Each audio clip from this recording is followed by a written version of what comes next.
ఏమే చెయ్య, ఆ కుర్రాడెవరే? సినిమా హీరోలా ఉన్నాడు. పెళ్లి కాకపోతే బాగుంటుంది. ఏ నువ్వు చేసుకుంటావా? పెళ్లి ఖాయం చేయమంటావా? చేయవే, చచ్చి నీ కడుపును పుడతానే. ఇచ్చిరా. ఎక్స్క్యూజ్ మీ, ఈ ఊళ్ళో రాయప్రాజు గారు ఇల్లు ఎక్కడండి? మీరు ఆయన కలుసుకోవడానికి వచ్చారా? ఆయన అంటే ఆయన కాదనుకోండి, వాళ్ళ అమ్మాయి జయలక్ష్మి లేదండి, ఆమెను కలుసుకోవడానికి వచ్చాను. ఎవరికో రాసి పెట్టుంటే మాకెందుకు దొరుకుతారు? వెదకపోయిన తీగ కాలికి తగిలినట్టుంటే.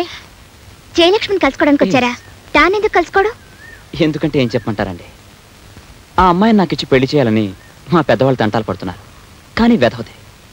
మనలాంటి వాళ్ళకు టేస్ట్ అంటే ఒకటి ఉంది కదండి. చూడండి, ఇష్టం లేని బట్టలు కట్టుకోవడానికి మన మనసు ఒప్పదు. అలాంటిది ఇష్టాలు చూసుకోకుండా భార్యను ఎలా కట్టుకుంటాం చెప్పండి? అందుకే ఆ అమ్మాయిని చూడడానికి సీక్రెట్గా సిఐడిలా వచ్చాను. ఇంతకీ అమ్మాయి మీ అదృష్టం. ఆ అమ్మాయి ఇక్కడే ఉంది. That's good.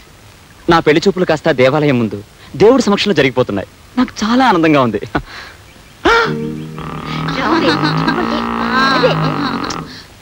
రావే, సిగ్గుపడిపోతుంది.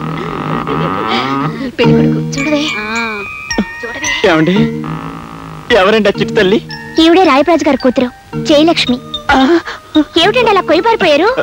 ఏం లేదండి, ఏం లేదు. కాబోయే భార్యాభర్తలు ఏవేవో మాట్లాడుకుంటారు, మధ్యలో మనం ఎందుకే? పదండి వెళదాం.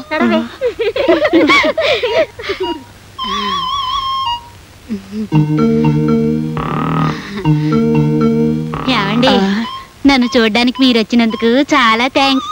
థ్యాంక్స్. సరే చూడండి గజలక్ష్మి గారు. నా పేరు గజలక్ష్మి కాదండి, జయలక్ష్మి. అదే జయలక్ష్మి గారు, రాయప్రాజు గారు కూతురు గారు. మీ అమ్మగారు కూడా మీలాగా పుష్టిగా ఉంటారా? పుష్టిగా కాదండి, నాలాగా సన్నగా అందంగా ఉంటారు.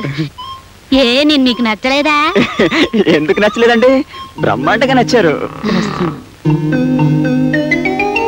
ఏమండి ఆగండి. ఏమిటలా పుంజాల చుట్టూ పారిపోతున్నారు? పెళ్లి కూతురు నచ్చలేదా? ఎందుకు నచ్చలేదు? కట్టుకున్న పెళ్ళాం ఇలా కోడరామూర్తి లాంటి శాండో అయితే ఆ భర్తకు కావాల్సిందేముంది? బోలెడంత సేఫ్టీ. వస్తా. ఆగండి. మీ భార్య ఎలా ఉండాలని చెప్తే అలా మా ఫ్రెండ్ని తయారు చేస్తాం. అడిగారు కాబట్టి చెప్తున్నాను. నా భార్య చూడటానికి సన్నజాజి తీగలాగా సుకుమారంగా ఉండాలి. మాట్లాడితే వేన మీటినట్టు, నడిస్తే నాగమల్లి నడిచినట్టు.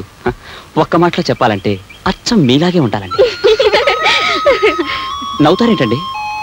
అయ్యా పెళ్లి కొడుకు గారు, మీరెవరిలాగైతే ఉండాలని మనసులో కోరుకుంటున్నారో ఆవిడే మీకు కాబోయే భార్య మిస్ జయలక్ష్మి.